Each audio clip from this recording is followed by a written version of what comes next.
September 1961, Glacier County, Montana. A one-room schoolhouse 12 miles off the main road on a gravel track the county had stopped grading 2 years prior. A woman named Eleanor Marsh had been teaching in that building for 9 years.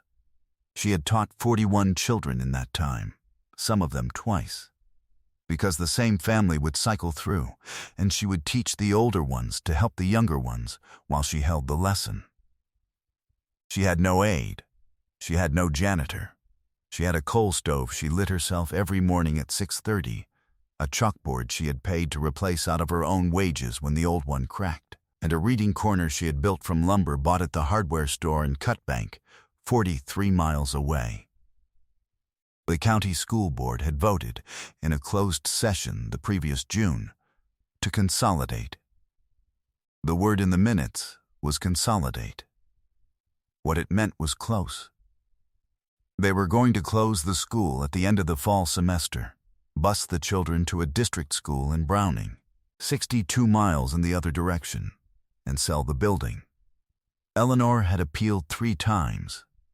She had written the board in June, in July, and again in August. She had driven to the board offices twice. She had been told, both times politely, that the decision was final. The man who told her this had a folder on the desk, and his hands folded on top of it, and he explained, with the patience of someone who has explained a thing more than once, that the costs per pupil in a single teacher facility were not sustainable. Eleanor had gone back to the school. She had started the fall semester. She had kept teaching.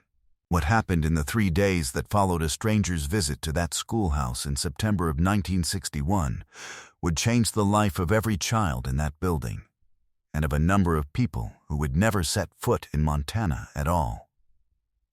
Here is the story. Eleanor Marsh had come to Glacier County in the fall of 1952, the year she turned 24. She had come from Billings, where she had finished her teaching certificate and been offered a position in one of the city schools, and had turned it down. She had grown up on a ranch in the Judith Basin, and she knew what it was to be a child in a place where the next town was far, and the winters were long, and the school was the thing that held a community together when everything else was trying to pull it apart. The schoolhouse sat on a slight rise at the edge of a hay meadow, with the mountains behind it to the west, and the grain country stretching out to the east toward the High Line. It was a white building with a bell tower that no longer had a bell. Someone had taken the bell during the war years, and it had never come back. Eleanor rang the students in every morning by stepping outside and calling their names. She knew all of them by name, and she knew their home situations, and she knew which ones needed a few extra minutes in the morning before the lesson started, because something had happened at the house. She knew the Blackthorn children, 3 of them, all under 12, riding in together on a horse their father had trained to stand quiet at the hitching post. She knew the 2 Peterson boys whose father ran a propane delivery route, and whose mother had died of pneumonia the previous winter, and who had been eating cold biscuits for breakfast until Eleanor started arriving 20 minutes early to have something warm on the stove. She knew a girl named Louise Cardinal, who was 12 years old and had already read every book on the school's shelves, and who Eleanor had been quietly preparing for a scholarship examination in the spring, staying late with her on Tuesdays and Thursdays to work through algebra. The standard curriculum didn't require her to teach yet. 9 years, she had learned the terrain of every child who had walked through that door. She had written college recommendation letters for 4 of them. She had driven 2 others to the county seat herself when their families couldn't make the trip. She had kept the stove burning through the winter of 1958, when the temperature dropped to 41 below for 11 days, and the county had suggested, with no particular urgency, that classes might be suspended. They were not suspended. And now the board was going to close it. The man with the folder had been kind about it. That was, in its way, the worst part. The kindness with which he had explained that the thing she had given 9 years of her life to was not sustainable. The pickup arrived on a Tuesday. It was a plain tan Stetson and a canvas jacket, and a man who had to angle his frame through the door because the door had been built for smaller country. He didn't say anything when he came in. He took off his hat. He found an empty chair at the back of the room. There were always empty chairs, because Eleanor saved them for the children who came late or whose family had them home for a harvest day. And he sat down. Eleanor was in the middle of a geography lesson. She kept going. The children who noticed the man mostly looked at him once and then looked back at her, because that was what she expected of them, and they knew it. He sat through the lesson. He sat through the reading period that followed. He sat through the arithmetic work she gave the older children while she took the younger ones to the reading corner. 1 hour and 20 minutes. He did not move except to rest his forearms on his knees and once to look at the books on the shelf the way a man looks at something and does the math of what it cost. He watched the room the way a man watches something he is deciding about. At some point during the reading period, Louise Cardinal had finished her assigned book and moved without asking to the next one on the shelf. She hadn't waited for permission. She just stood up, replaced one book, taken down the next, and sat back down. The man in the back row watched that. He watched it for a long moment. Then he settled back in his chair. After Eleanor dismissed the students for lunch, he stood up. Eleanor turned from the chalkboard. She looked at him. He was large in the way that certain men are large, not threatening, but present, as if the room had adjusted itself to accommodate him. He said, "How many students do you have?"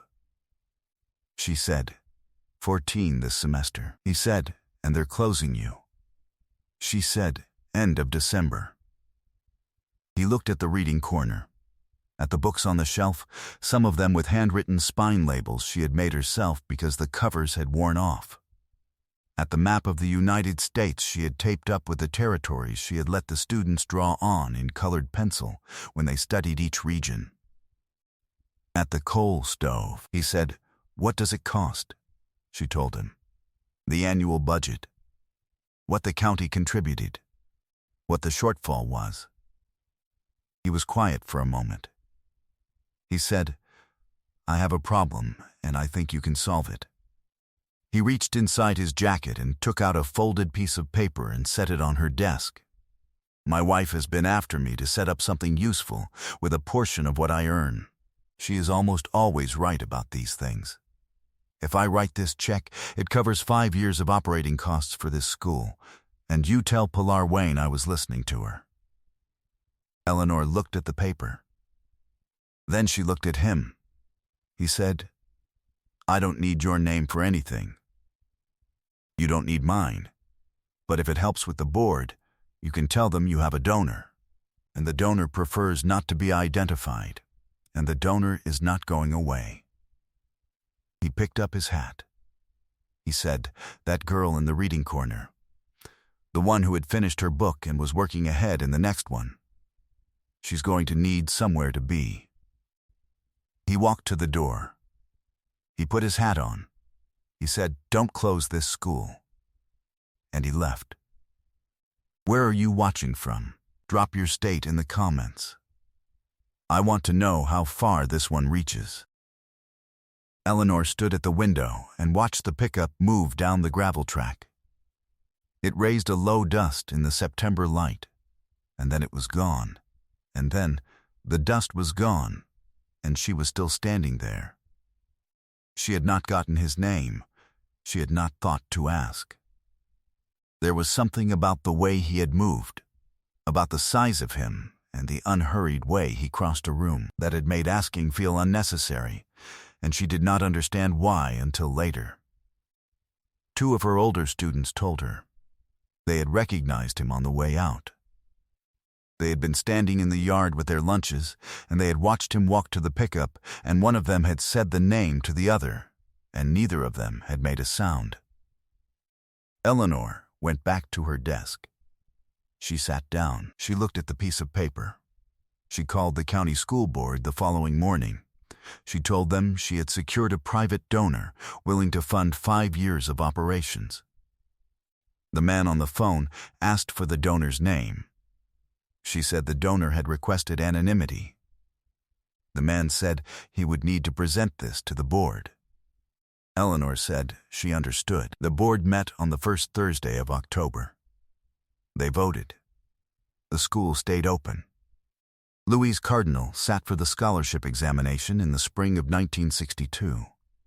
She was awarded a full scholarship to the University of Montana in Missoula. She enrolled in the fall of 1963. She graduated in 1967 with a degree in education and a minor in mathematics.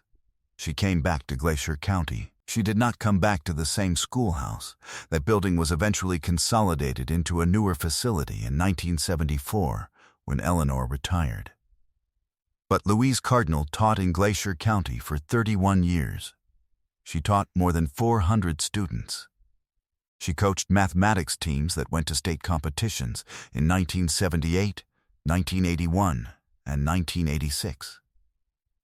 She wrote letters for her students the way Eleanor had written letters for her. She drove them to appointments they couldn't reach. She kept the stove burning. In 1988, when a younger colleague asked her why she had come back instead of taking a position in Missoula or Billings, Louise said that a woman had kept a school open for her when a man in a folder had decided it wasn't worth keeping, and that seemed like enough reason. She didn't know the full story. Eleanor had told her pieces of it over the years, but never the name. Eleanor had told no one the name. There is a photograph on the wall of the Glacier County School District office. It is a class photograph from 1961. 14 children and a woman in a plain dress standing in front of a white building with a bell tower. The mountains are behind them, and the light is coming in from the west. Louise Cardinal is in the second row, on the left. She is holding a book at her side. The photograph has been there for 40 years. The light through the west-facing window moves across it every afternoon, and in September it hits the glass just right. And for about 20 minutes the whole thing is lit up as if it were taken yesterday. John Wayne never told anyone he had been there. Not to his director. Not to his co-stars on the picture he was shooting that fall outside of Great Falls. Not in any interview. Not in any letter that anybody ever turned up. Pilar Wayne, in a memoir written years later, mentioned only that her husband had a habit of disappearing on long drives when a film set was making him restless. 80 miles there on a Tuesday morning. 80 miles back. A check left on a teacher's desk and a door closed quietly behind him. There are men who do good things because they know someone is watching. And then there are men who do them when no one is watching and would be embarrassed if you said it out loud and never bring it up again. The measure of those men is not what they said about what they did. It is what grew in the places they left. 14 children in a room at the edge of a hay meadow in September of 1961. The lesson continued. The school stayed open. The girl in the reading corner went somewhere she needed to go. If this story reached you, share it with someone who needs to hear it. Subscribe if you haven't yet. There are more stories like this one, and every one of them deserves to be told. And unfortunately, they don't make men like John Wayne anymore.